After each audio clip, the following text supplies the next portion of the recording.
दोस्तों, क्या आपको पता है कि अगर किसी व्यक्ति को डायबिटीज है तो उसे फ्रोजन शोल्डर होने का खतरा सामान्य व्यक्ति की तुलना में 13 से 5 गुना ज्यादा होता है।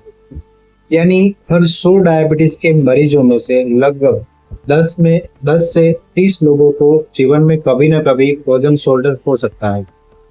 लेकिन सवाल ये है कि आखिर शुगर का कंधे से क्या लेना देना है? क्या सिर्फ शुगर बढ़ने से कंधा जाम हो जाता है? तो आज की इस वीडियो में मैं आपको बहुत ही आसान भाषा में समझाऊंगा कि डायबिटीज में फ्रोजन शोल्डर इतना आम क्यों है और इससे बचने के लिए हमें क्या करना चाहिए। नमस्कार दोस्तों, मैं हूं डॉक्टर किशन सगर, एक जनरल फिजिशियन और एक होम्योपैथ हूँ। तो आज इस वीडियो को लास्ट तक जरूर देखना और हमारे इस चैनल पर नए हैं तो प्लीज जल्दी से जाके सब्सक्राइब कर देना। अब जानते हैं हम असली कारण कि डायबिटीज में फ्रोजन शोल्डर क्यों इतना कॉमन है। इसका सबसे पहला रीजन है शरीर में मीठा गूंद बन जाना। हमारे कंधे के जोड़ों के चारों तरफ एक मजबूत लेकिन लचीली परत होती है जिसे हम जॉइंट कैप्सूल कहते हैं। और इस कैप्सूल में कोलेजन नाम का प्रोटीन होता है जो इसे लचीला बनाए रखता है। लेकिन जब कई महीनों या वर्षों तक जब ब्लड शुगर है वो बढ़ी रहती है तो ग्लूकोज कोलेजन से चिपकने लगता और इस प्रक्रिया से एडवांस्ड ग्लाइकेशन एंड प्रोडक्ट्स यानी कि एजेस बनते हैं।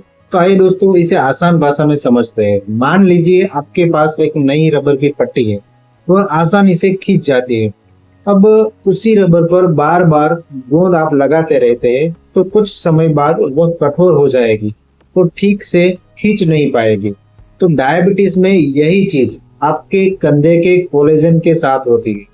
कोलेजन सख्त हो जाता है, इसकी लचक खत्म होने लगती है और धीरे धीरे कंधे का कैप्सूल है वो सिकुड़ने लगता है और यही फ्रोजन शोल्डर का सबसे बड़ा कारण माना जाता है। डायबिटीज में फ्रोजन शोल्डर होने का दूसरा सबसे बड़ा कारण है लगातार इन्फ्लामेशन रहना, सूजन रहना। डायबिटीज केवल शुगर बढ़ाने वाली बीमारी नहीं है, इसमें पूरे शरीर में हल्की लेकिन लगातार सूजन यानी कि इन्फ्लामेशन बना रहता है और यह सूजन कंधे के कैप्सूल में भी हो जाती है।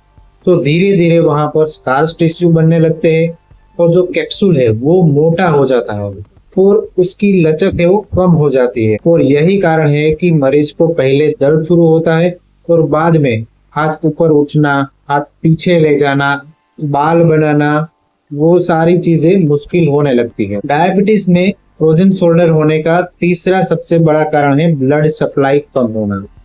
तो डायबिटीज शरीर की छोटी छोटी जो ब्लड वेसल्स होती है उनको नुकसान पहुंचाती है, जिसे हम माइक्रोवास्कुलर डिजीज कहते हैं। जब हमारे कंधे तक पर्याप्त ब्लड सप्लाई है वो नहीं पहुंच पाता तो वहां की कोशिकाएं है उनको ऑक्सीजन और पोषण कम मिलता है और वहां की जो हीलिंग प्रोसेस है वो धीमी हो जाती है और वहां पर फाइब्रोसिस बनने लगता है और फ्रोजन शोल्डर होने का खतरा वहां पर बढ़ जाता है।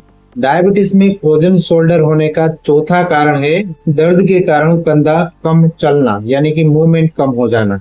तो शुरुआत में मरीज को हल्का दर्द होता है, वह सोचता है कि आराम करने से ठीक हो जाएगा और इसीलिए वह कंधे कम चलाने लगता है, कंधे की जो मूवमेंट है वो कम करने लगता है। लेकिन फ्रोजन शोल्डर में ये सबसे बड़ी गलती मानी जाती है।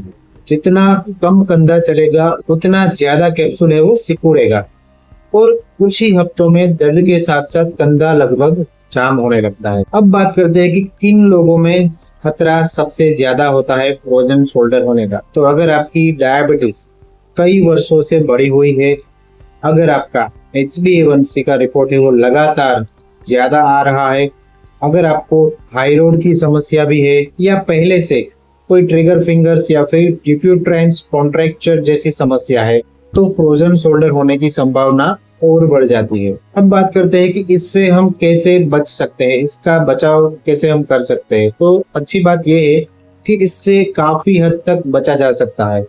तो सबसे पहले अपनी ब्लड शुगर और HbA1c को नियंत्रण में रखना बहुत ज्यादा जरूरी है।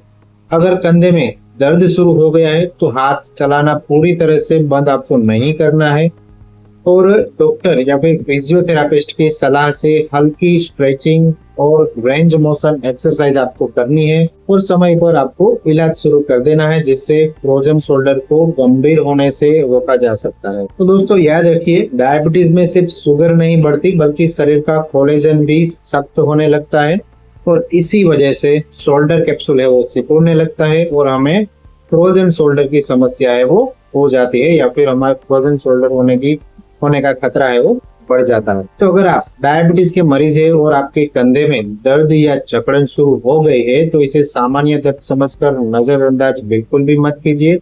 जितना हो सके उतना जल्दी इलाज शुरू करवाइए और उतनी ही जल्दी आपको आराम मिलने की संभावना होगी। तो दोस्तों अगर आपको ये जानकारी अच्छी लगी है तो प्लीज वीडियो को लाइक करें, शेयर करें और चैनल पर नए हैं तो सब्सक्राइब करें। तो इसी के साथ में मैं मिलता हूँ आपसे अगले वीडियो में। तब तक हेल्दी रहिए, फिट रहिए और मस्त रहिए।